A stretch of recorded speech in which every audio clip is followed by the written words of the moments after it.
Warahmatullahi wabarakatuh. Halo sahabat Indonesia, jumpa lagi kita di channel YouTube Ngeselin Vlog 22. Nah, sebenarnya hari ini gue berdua dengan teman gue, sohib gue, namanya Agung R Canvas. Tapi karena Agung R Canvas meliput atau mencari narasumber di daerah khusus ibu kota ya, Jakarta, makanya gue bagian yang ke Bogor. Nah, di Bogor kita kebetulan mau mencari narasumber di daerah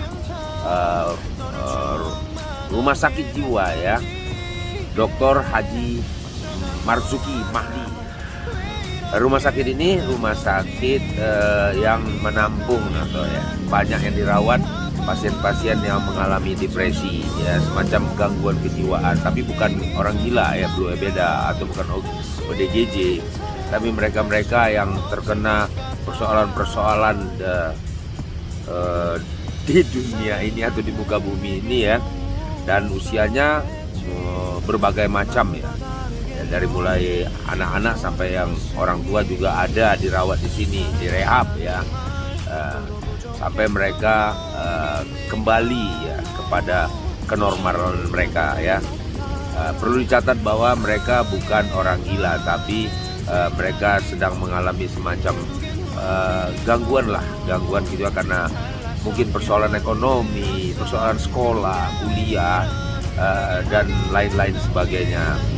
Nah, untuk itu nanti kita akan mencari tahu, kita akan mencari narasumber ya, mengorek keterangan-keterangan dari baik pasiennya sendiri kalau memang bisa kita ambil datanya, atau dari pihak keluarganya. Sebenarnya apa sih ya, kan itu, apa sih penyebab dari semuanya ini, apa sih penyebab dari mereka sehingga harus direhab, dirawat, depresi dan lain-lainnya ya bro ya. Karena rumah sakit ini memang dari dulunya berfungsi ya, untuk pasien-pasien yang mengalami semacam stres seperti yang kita ungkapkan tadi. Oke mas bro, itu tidak berlama-lama lagi, coba nanti kita korek-korek keterangan atau selidiki dulu ya. Mudah-mudahan kita menemukan narasumber yang otentik ya, dan bisa memberikan penjelasan sedetail-detailnya. Mas bro, ini kita sudah dapat satu orang pasien yang diantar oleh ibunya ya. Nanti coba kita tanya-tanya dulu ya. Mudah-mudahan kita dapat informasi yang apa. Assalamualaikum ibu. Waalaikumsalam Pak. Dengan ibu apa nih? Ibu Ami. Ibu Ami. Ya. Ibu Ami umur berapa sekarang? Sekarang udah 58. 58 bu. Kita dari Ngeselin Vlog 22 ya bu, channel YouTube. Ya. Kebetulan kita memang mencari tahu apa saja persoalan yang ada di muka bumi ini ya. Salah satunya. Maaf dulu Pak, ini biar masuk dulu. Iya boleh. Ya silakan mendekat nggak Pak? Oh gitu ya, siap. Ya oke. Oke dekat ya Mas ya. Oke siap, makasih. Ya. Saya pamit dulu ya. Ya oke. Waalaikumsalam warahmatullahi wabarakatuh. Ya. Ya. Nah, bisa sedikit Ibu bercerita tentang ini kan rumah sakit Dr. Marzuki Mahdi ini Ya. tempat rehabilitasi ya. Iya. Tempat rehabilitasi pasien yang mengalami semacam, bukan ODGJ, bukan orang gila, tapi semacam depresi atau gangguan jiwa. Iya. Nama anak ibu siapa bu? Azi. Adi ya. Iya. Umurnya berapa sekarang? 25. 25 ya. Masih dulu sejak umur berapa mengalami gangguan sedikit? Sebenarnya dia itu dari kecil, itu usia 2,5 sampai 3 tahun, itu ADHD. Diagnosa dokter ADHD itu ADHD kurang itu apa, Bu? fokus, kurang konsentrasi, dan hiperaktif. Hiperaktif. Iya. Oh, begitu. Kalau hiperaktif mungkin bawaan ya atau apa kan? Iya. Bawaan atau bagaimana? Sebenarnya sejarahnya ketika berinteraksi sehari-hari di rumah, apakah ada semacam tindakan-tindakan yang sangat membahayakan atau pernah sesuatu yang sangat terjadi terhadap putra ibu ini? Ini anak keberapa? Anak kedua. Anak kedua dari anak 3 orang. 3 orang. Nah, ibu kediamannya di mana, Bu? Di Bogor? Saya di Tangsel. Oh, Tangerang Selatan. Jauh ya, Bu ya? Iya. Jadi sudah berapa lama ini dirawat di sini? Sudah berapa lama Di berobat sini jalan? itu baru 3 bulan. 3 bulan ya. Iya. Sudah ada mengalami sedikit perubahan atau ada hasil dari katakanlah mondar-mandir kemari ya, namanya anak ya, Bu ya. Gimana coba, Bu, proses ataupun proses dari pengobatan ya, Kalau di rumah sakit? dari kecil itu 2,5 tahun, 3 tahun itu saya ke Tumbuh Kembang Fatmawati, Rumah Sakit Fatmawati. Sebelumnya di Rumah Sakit Fatmawati. Fatmawati, terus terapi terus sampai TK, sampai SD. Dan sekolahnya tidak boleh di sekolahan SLB atau sekolahan khusus. Kenapa, Bu? Karena anak saya ini meniru sifatnya. Jadi kalau meniru berarti harus di sekolahan yang umum, yang biasa. Jadi anak saya biar seperti orang-orang biasa gitu. Tapi kalau di SLB atau yang lain itu dia akan meniru seperti itu lagi, nggak akan berkembang. Ternyata memang benar gitu. Akhirnya di SD, SMP, SMA lulus. Pernah kuliah juga, cuman ya namanya anak seperti ini kuliah semester 3 keluar. Oh, sempat kuliah. Ya, sempat kuliah. Itu fakultas apa, Bu? Akuntansi. Oh, di akuntansi. Iya. Mungkin apa karena ketika udah di akuntansi itu beratnya semakin, ini kan akuntansi otomatis hitung-hitungan ya, mungkin agak berat, juga. eksakta ya. Ya, karena di pelajaran umum nggak masalah gitu ya, lulus semua, cuman untuk yang akuntansi nggak lulus. Akhirnya ya udah itu mengundurkan diri dari sekolahan. Akhirnya ya belajar kegiatan-kegiatan di rumah, di masjid, kegiatan apa aja deh yang di rumah gitu. Dari keluarga ini ada yang terkena atau terlibat dengan semacam penyakit gangguan lah gitu ya, kejiwaan ya. Apakah ada, Bu, anak-anak yang lain? Nggak ada ya? Iya, alhamdulillah nggak ada. Lantas bagaimana Ibu menyikapinya, Bu? Menyikapi namanya nih anak bagaimanapun ya, mau apapun jadinya namanya anak, tetap bagaimana Ibu menyikapinya dengan kejadian atau ini udah katakanlah takdir atau gimana, Bu? Iya, saya menyikapinya ya sesuai aturan kita ke medik ya, Bu, ya, Pak ya. Medik kita adakan terapi seminggu 3 kali, kayak apapun bentuknya, capek seperti apa, namanya orang tua berjuang untuk anaknya. Akhirnya sekolah, alhamdulillah berkurang hipernya. Ya masih ada sih model-model yang orang lain mungkin akan kok kayak gini gitu kan, gitu. Tetap ada, tapi alhamdulillah perkembangannya bagus. Terus akhirnya ke Fatmawati terus, tapi ternyata itu berapa lama, Bu? Maaf, berapa lama di Fatmawati itu? Usia sebelum sekolah sampai SD. SD kan pagi ya sekolahnya, iya, jadi betul. Nggak bisa ikut terapi. Oh, jadi saya terapinya gitu. di Terapinya luar. di luar gitu. Tapi model pembelajarannya sama. Gitu. Iya. Nah, setelah itu kemudian kenapa lantas apakah ada yang mengatakan atau memang rujukan dari sana dipindahin ke Rumah Sakit Dr. Marzuki Mahdi di Bogor ini? Itu gimana ceritanya? Saya otomatis kalau mau ke Fatmawati kan minta rujukan puskesmas, betul. RSU. Lapas di RSU ditanya sama dokter Rudi, dokter psikiater juga. Ibu obatnya apa aja sih yang di Fatmawati? Ini dokter cek kebetulan fotokopi apa itu resepnya. Oh udah di sini aja daripada jauh-jauh, di sini ada. Gitu. Akhirnya di dokter RSU, di RSU ketemu dokter Agus. Dokter Agus bilang, Aziz mau nggak kalau misalnya di Bogor gitu? Emang ngapain di Bogor? Di dokter Marzuki, Rumah Sakit Marzuki itu Coba di Google buka dulu. Ini kan rumah sakit orang-orang gila. Aku nggak mau gitu. Awalnya beranggapan Awalnya begitu, gitu. ya. Nggak mau aku. Enggak, di sana nanti daripada minum obat terus, tapi nggak ada arahnya. Iya. Agi belajar di sana di daycare. Iya. Nanti diarahkan di sana. Betul. Ada bikin telur asin. Pokoknya lihat aja di sana. Akhirnya saya ke sini ketemu Dokter Uji di sini. Iya. Dokter Uji alhamdulillah. Ibu mau ini ya, mau ke daycare, iya kata Dokter Agus. Aduh ini Dokter Agus teman saya gitu. Oh. Akhirnya ya udah Bu, kalau mau ke daycare silahkan gitu. Iya. Nanti gini prosesnya, Ibu harus ini lah. Saya terus Sempat dirawat nggak Bu? Maksudnya, Tidak. oh enggak, Enggak hanya dirawat. berobat jalan. Iya, Kan berobat katanya ada jalan. yang dirawat di sini, Iya. yaitu. Nah, diagnosa terakhir dari dokter ini, ketika bukan diagnosa terakhir, ketika baru masuk itu hampir sama nggak dengan sebelumnya di rumah sakit Fatmawati itu? Di Fatmawati itu Dengan sini. memang awalnya ADHD ya, tapi semakin ADHD. lama kan berubah gitu. Iya. Sekarang namanya apa itu ya? Apa namanya yang kayak halusinasi gitu loh. Halusinasi, iya. Tapi istilah dokternya saya lupa. Iya. Saya lupa ya. Kemarin saya nanya dokter juga. Akhirnya apa sih dokter diagnosisnya? Oh ini gini gitu. Tapi saya lupa namanya. Iya. Nah, kemudian di sini sudah berapa lama yang di Rumah Sakit Dr. 3 Marzuki bulan. Madi? Udah 3 bulan. Baru 3 Tapi alhamdulillah perkembangannya sudah ini. Iya. Nah, kemudian stigma nih kan Bu, banyak stigma miring terhadap orang-orang seperti ini, pergaulan di luar ataupun di rumah, atau itu bagaimana tanggapan di sekitar lingkungan Ibu terhadap ya, orang pasti akan menganggap oh hanya orang gila atau apalah gitu kan, karena dia mungkin hyperaktif yang Ibu katakan itu kan, padahal dia nggak begitu kan. Iya. Gitu. Itu gimana, dan kemudian menanggapinya, menyiasatinya hal-hal stigma miring dari masyarakat itu gimana? Sempat pertama kali didiagnosa anak seperti ini, saya shock juga sih sebenarnya ya. Terus akhirnya ada teman-teman yang support saya gitu. Ini titipan gitu istilahnya kayak gitu. Iya, Jadi iya.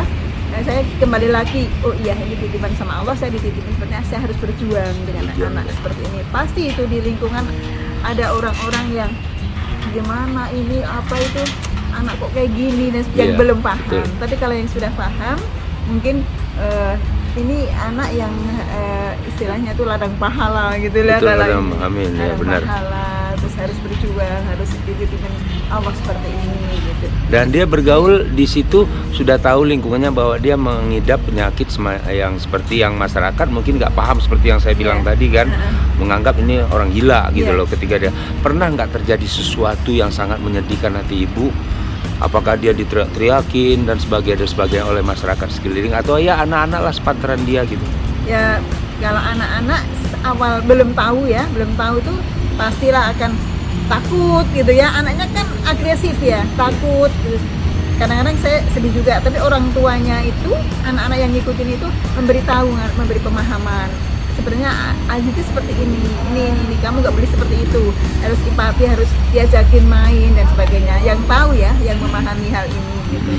Pernah nggak apa yang suka duka ataupun yang paling tergembira ataupun tersedih, coba diungkapkan di channel Ngeselin Vlog. Kalau mau nangis teriak silakan Bu, nggak apa-apa Bu. Apa sesuatu yang sangat ya namanya anak ya, kita berharap normal kan gitu kan. Seperti anak-anak lainnya, apa yang paling kita dulu ini yang paling sedih lah yang Ibu pernah alami, aduh ya Allah bagaimana nih ya, dan sebagainya gitu. Kalau anak yang saya rasa sedih itu Ya. ini anak kok tidak seperti yang lain gitu kan ya, Iya. seperti yang lain, ya Allah anak saya kok seperti ini gitu.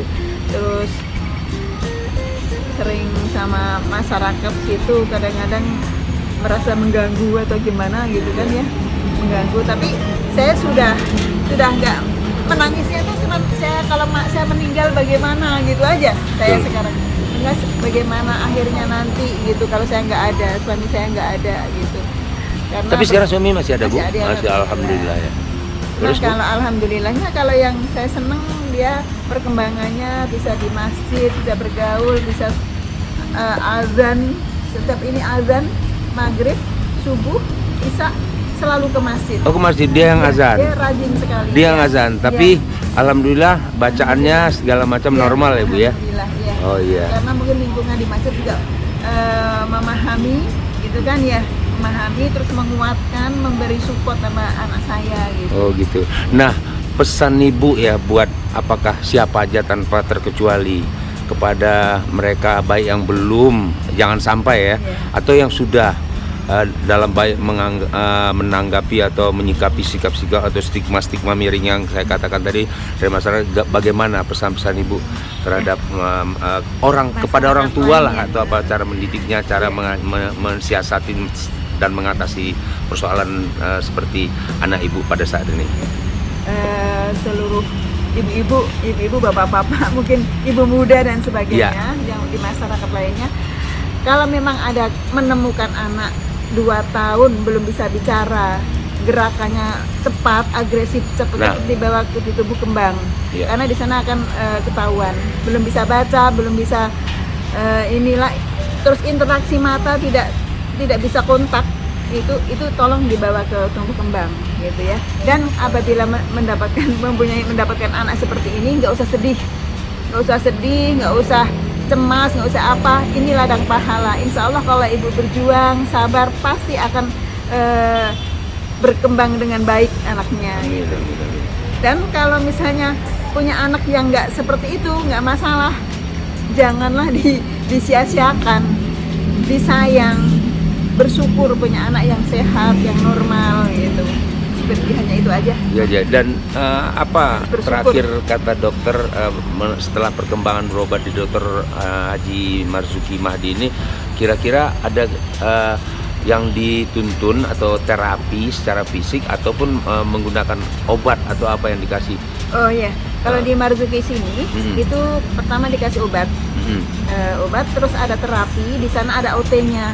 Oh, OT okupasi itu terapinya. Oh, okupasi terapi ya. Instrukturnya di bidang masing-masing. Dan di sana ada telur asin, yang ada instruknya telur asin.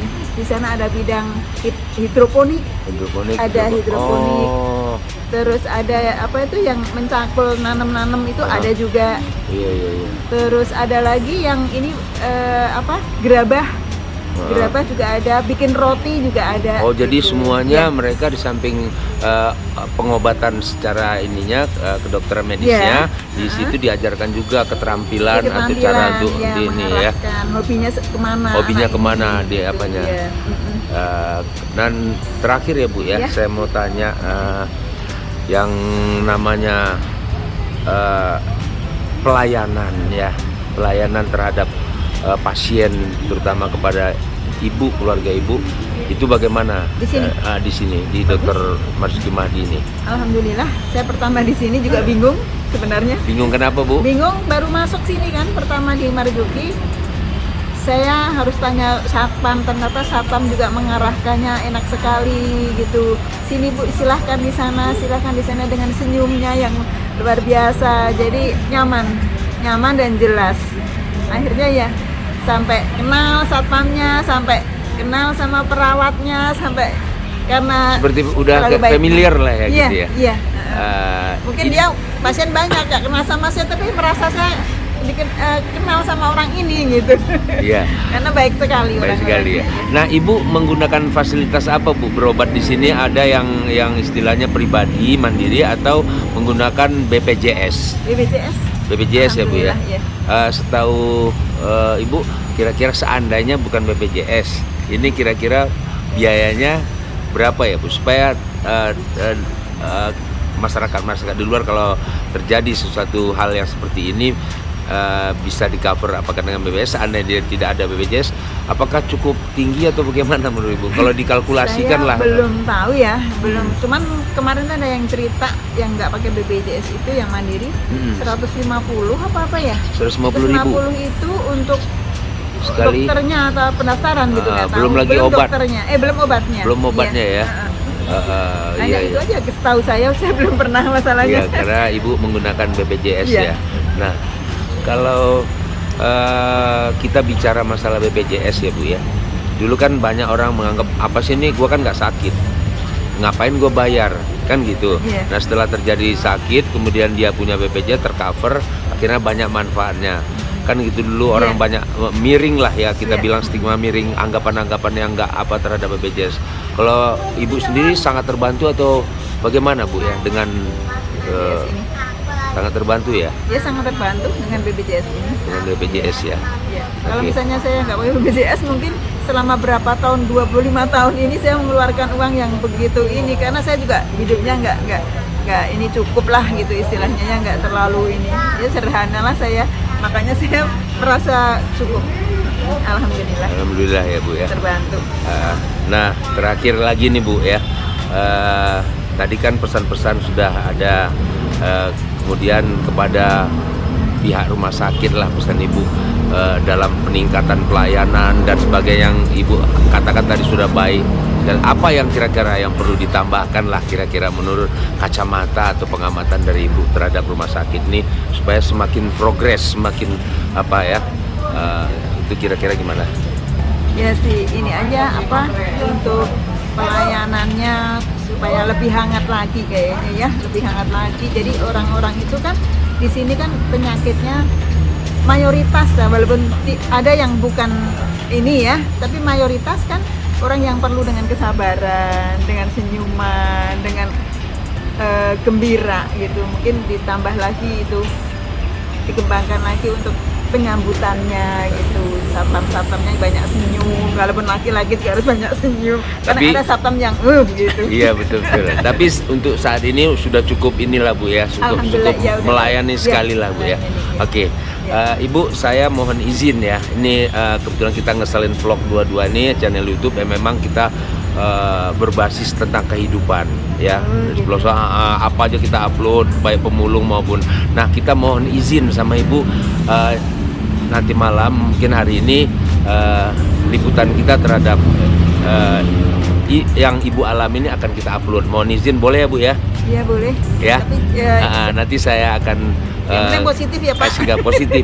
Karena dari tadi kan kita bicara positif Iya. terus ya, nggak ada yang apa-apa. Karena memang channel YouTube Ngeselin Vlog 22 ini tidak ada semuanya akurat berdasarkan data, informasi, dan tidak ada ngarang-ngarang atau di kreasi-kreasi begini-begini seperti halalnya ada beberapa channel yang begitu. Tapi insya Allah kita meliput berdasarkan data, berdasarkan apa yang dialami oleh narasumber tersebut. Ya, izin ya Bu ya. Iya. Ya, terima kasih Ibu Ya, apa tadi sama-sama. sekali lagi? Ibu Ami. Ibu Ami ya. Iya. Ya, terima kasih Ibu Ami. Sama-sama. Assalamualaikum warahmatullahi wabarakatuh. Waalaikumsalam.